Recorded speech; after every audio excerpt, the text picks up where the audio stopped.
Ryan Kelley is allergic to mustard. Ryan Kelley. He just seemed... I remember when I first met him, it just seems like he's always been here. It's funny because I feel like not a lot of people know very much about him or spend that much time with him besides a small circle of friends, but everybody knows exactly who he is and probably knows more things about him than he does sometimes. I've known Ryan Kelley for 2 years now. I've lived with him for about a year. It's probably been one of the most crazy experiences of my life.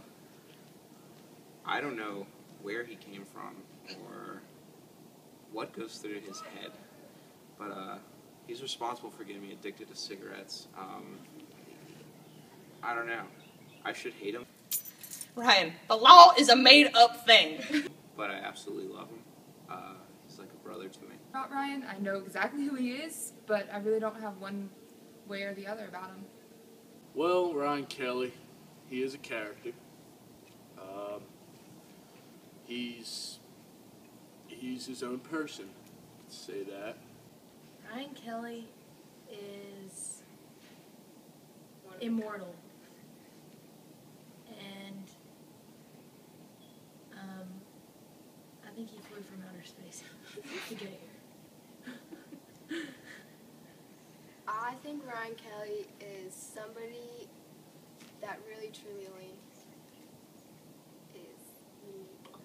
Like, you're never going to find another one. There's only one Ryan Kelley. And that... It's like John Tucker, but Ryan Kelley style, to be honest. Well, that makes no... Yes, it does. He is not John Tucker. Ryan Kelley, where do I report a stolen yo-yo? Ryan Kelley's pretty funny. He's a pretty funny dude. He's always pretty funny. He never stops being funny. Ryan Kelley is the line of morality that if you go past it, you know you've gone too far. But as long as you stay where he is, then it's okay. Ryan Kelley is a unique and entertaining person. Yeah, he's something else. I don't know him that well, but all the time spent with him, I cherish.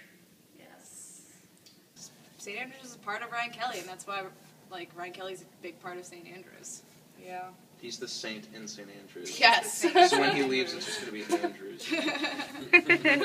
I would name a dorm after Ryan Kelley. Yeah. So, funny story about Ryan Kelley. He called me over Christmas break, day before New Year's, and he was already on his way to Charleston. We had discussed that he would get a hotel room, and then we would go out for New Year's Eve and, like, party with all my friends and stuff. Calls me on his way.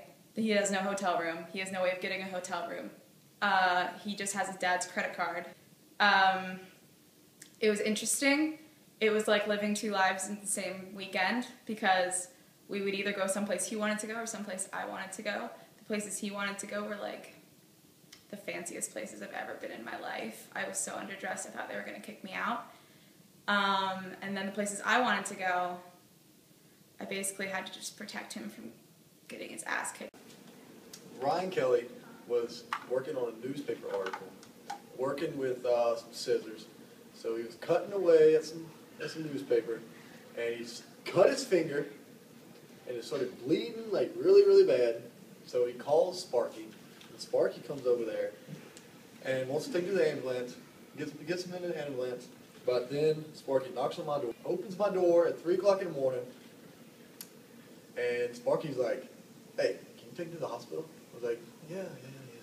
So then we got in the car, drove to the hospital, and Ryan Kelley is just sitting there with a big old Band-Aid on his finger, saying, "Oh my God, my finger's cut off." So after that, he got stitches, and probably about 2 days later, he starts cutting the stitches out of his finger because he said he didn't like it. Went over to Italy, got him out of trouble in Italy, saved him from getting beat up numerous times. This one time I was driving Ryan Kelley home when he was drunk, and I didn't want to go around the circle because it was like 3 o'clock in the morning, and he wants to go around the circle. And I didn't go around the circle, and all he says to me is, "You can't do that!" I taught Ryan Kelley in a light verse demi-semester course, and he used to come and work with me each week to get his poems to perfection. This time he worked this on his own. It's called an amphigory, and it's a nonsense poem, and it's not to make any sense. La Perla. Un Marano, Hatzi Plak called La Perla. People got thrown for a whirla. They twirla around, curla with perla and lay down. The barra filled with bieras, Europeanish drunksters, and had tiaras. Waltz or deerish wit dark, squirreling een bach and bork. Girls flocked dinero, menish type itch-shitted like a finero, willfully goto to preppered, said ya, received a niece pepster. Nonsense. I think the dynamic of the school is definitely going to change without everybody knowing who he is. They're going to be missing a legend. I'd say he deserves the title of being a legend. Something's missing without Ryan, I think. I don't know. We'll have to see. He's one of the greatest forms of entertainment on the St. Andrews campus. The place has a different feel with Ryan Kelley in it. I mean, everybody knows his name. Everybody knows who he is. Really different. He's a fixture at St. Andrews. I don't really know what it's going to be like when he leaves. The legacy of Ryan Kelley will live on. St. Andrews will suffer a great loss by him leaving.